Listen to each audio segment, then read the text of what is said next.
Museu do Ipiranga, localizado em São Paulo, é um dos principais símbolos da história brasileira. Inaugurado em 1895, o museu foi criado para preservar e contar a história da independência do Brasil e da formação da nossa identidade nacional. Após uma grande reforma, ele reabriu ao público em 2022 com exposições modernas que apresentam não apenas os grandes acontecimentos políticos, mas também o cotidiano das pessoas que viveram nos séculos XIX e XX. Durante a visita ao Museu do Ipiranga, observamos como muitas das obras e objetos retratam o cotidiano das famílias imigrantes que ajudaram a construir a história de São Paulo. Essas imagens ganham um novo sentido ao pensarmos no texto o cotidiano de crianças italianas do lado de lá e de cá do Oceano Atlântico. O texto mostra como entre o fim do século XIX e o início do XX, milhares de crianças italianas vieram ao Brasil em busca de uma vida melhor, mas acabaram enfrentando jornadas de trabalho exaustivas e condições de miséria muito parecidas com as que tinham na Europa.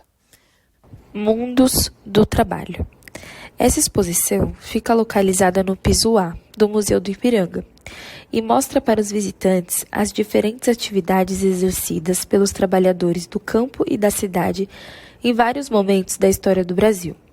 Aqui é possível encontrar imagens, instrumentos e explicações audiovisuais que nos fazem refletir sobre o que é trabalho e as diferentes formas de compreendê-lo.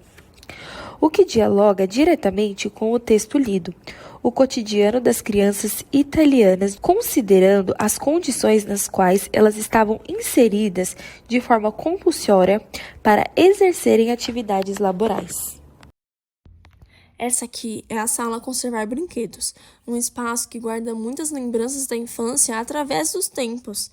Aqui, cada objeto como bonecas, carrinhos, panelinhas e até ferramentas conta um pouco da forma como as crianças brincavam, aprendiam e também se relacionavam com o mundo. Esses brinquedos, eles não representam apenas o lazer, mas eles também são um reflexo de uma sociedade, porque enquanto algumas crianças estavam brincando, muitas outras estavam trabalhando, como as crianças que migraram para o Brasil, crianças italianas que migraram para o Brasil no fim do século XIX. Em meio à pobreza e à busca por uma vida melhor, a infância dessas meninas e meninos era muitas vezes marcada pelo trabalho, pela luta e aos poucos também pelo acesso à escola.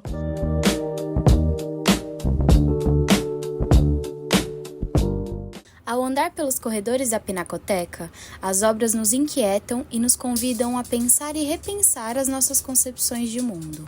O artigo que lemos também nos convida para uma conversa franca sobre a construção do Brasil e, sobretudo, da São Paulo que conhecemos hoje. Ela, a grande terra das oportunidades. Quantas pessoas você conhece que vieram para cá sonhando com uma vida melhor? A pesquisa da professora Panizzolo se debruça sobre a infância imigrante italiana, crianças que cruzaram o oceano, trabalharam, estudaram e ajudaram a construir São Paulo com seus próprios corpos. Essas histórias de deslocamento, invisibilidade e resistência ecoam nas obras contemporâneas da Pinacoteca.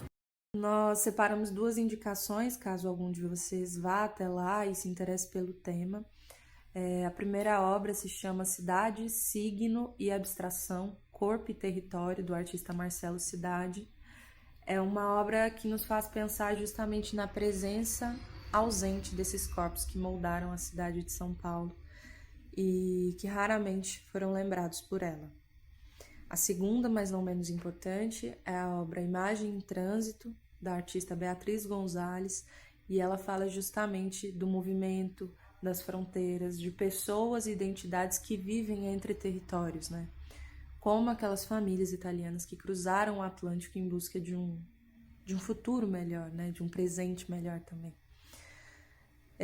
O texto e as obras se unem para nos lembrar que a cidade, o corpo e a memória estão sempre em trânsito e que por trás de cada estrutura, de cada prédio, de cada casa, existem histórias de pessoas e povos que edificaram esse espaço e que muitas vezes lutaram e ainda lutam para existir.